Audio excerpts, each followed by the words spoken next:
Ayanda Gumede of Ayanda I Am Art Gallery launched South Africa's first ever mobile walk-in art gallery. The gallery is set to make art accessible for children and adults in urban and rural communities. Many of them have never been in an art gallery before. Ayanda is here this morning to chat a little bit more about the project and, of course, the impact it's also going to have. Good morning. Good morning. What a noble initiative so early in the year. Thank you. Thank you. Tell us about this concept for you, the inspiration. I mean, what the realities were on the ground for you to be inspired to ultimately implement this. So I've been getting a lot of requests from artists because I do work with artists. I've been in the art industry for more than 15 years. So the request of them wanting to exhibit their works in galleries, but there's especially with the emerging artists, they can't get to galleries. So that's why the mobile gallery, I had an idea to bring the art gallery in South Africa so that I can assist the emerging artists. I mean, it's a mammoth task because it's for the country as well, right? It's the first for the country. Yes, so who did you work alongside? How did you also conceptualize all of that into what we're seeing? I mean, beautiful logo as well. So I think my family and other artists have been assisting me with the conceptualizing it. So yes, so from since then, they've been assisting me, so yeah. Well, the festive season just wrapped up, and I mean, travel was on the cards. So where all have you guys been? How was it received as well? I started the tour in Durban, which is my hometown, so it was great. I went to my hometown, which is Umlazi. They were accepted. The reception was well received, and I was happy to see that. I launched it at Moses Mabhida at Fresh Food with Tuladu. I'm going to tour all the provinces, and I'm starting with Gauteng, and then Northwest, and so forth. And also, I'm doing I'm collaborating with KZN SA in Durban. We're doing the exhibition in April, which is with the autism awareness, because I do also run the Art Club Foundation, which we raise awareness with kids with disabilities. So that will be the up-and-coming event.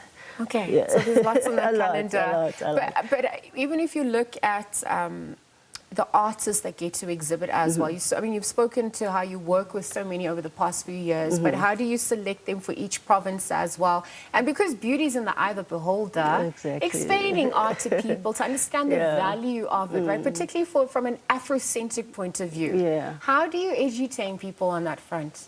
I think I just see, with artists, I just check their passion, how they started, and where they want to go. That's where I come in and try and motivate and encourage them to do work. To create artworks. Yes. Yeah. And then in terms of the way people receive it and the way they interact with it, do you also take them on that tour? Do you explain the lines, the texture, the patterns, etc.? How long would something like that last then, typically? It depends on the individual, I'd say. It depends on the individual, how they, how long they've been in the industry. Yeah, just teaching them. It depends. Yeah. So when you travel to the different provinces, how long do you aim to stay and showcase, and then obviously before you move into the next city and the next province as well? A week. Okay. A week, yeah. And so we do workshops before the workshops, and then we do the actual exhibition on the last day. What goes into the workshops? Just teaching the artists about how to monetize their work and how to stay relevant as an artist, how to make sure that your prizes increase in value, and how you don't have to mass produce your work. There is maybe a bread and butter line that you can do, but with your own style, you can actually don't mass produce your work. And I mean, that obviously sets the tone for how we receive globally, because we are also revered. We've got that source, that soul as well. So tell us about, if you're going to look at future plans as well, showcasing beyond our borders in SADC and the continent and the world at large. What does that future calendar look like then as well?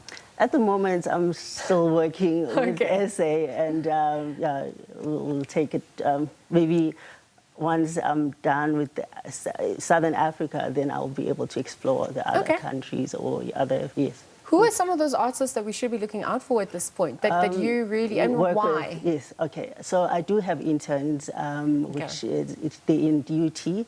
One of them is Sietaba Ngubani. She's the one to look out to. She's a versatile artist. She works with 2D and 3D, which is sculptures, and she's a female artist. So, yeah. And I mean, art is life. It's a mirror for us to heal, to reflect, to also look at what's happening in our society. Yeah. Are there specific themes that you commission, or is it just left to the artist's interpretation? Most of the times, my exhibitions it's a purpose-driven exhibition. Whereas, like I mentioned, the Autism Month, I'm doing an autism awareness. So we'll be working with neurodiverse artists and also neurotypical artists. So it's going to be an inclusion. So my exhibition are purpose-driven. Yeah. What stories are emerging? What gives you hope as well, if we look at what's happening on the ground? Because this is the gift. You get to interact with people who are literally living this reality. So me taking the mobile gallery to my township, I saw that they're actually hungry for that. It's a need. So me going there often, and it's going to give them like encouragement to do what they love to do, which is art. And art is healing. Art is healing. So. Absolutely. I mean, you spoke about the challenges and how you come and assist. What's the typical needs for them? I mean, you spoke about also empowering them through workshops, so it's understanding the business of it, how to value as well. But I mean, is it a resource constraint issue? Is it a self-confidence issue as well, capacity thing? I think it's materials most of the time, and also and confident where when they want to put their work. But I think if they have a support structure, whether it's a mentor, a family member, they can strive. Okay. If people who obviously want to know where you're going to be next and how they follow your journey as well, because you're literally also highlighting, you're an ambassador for our country, because you're also highlighting our cities and our provinces.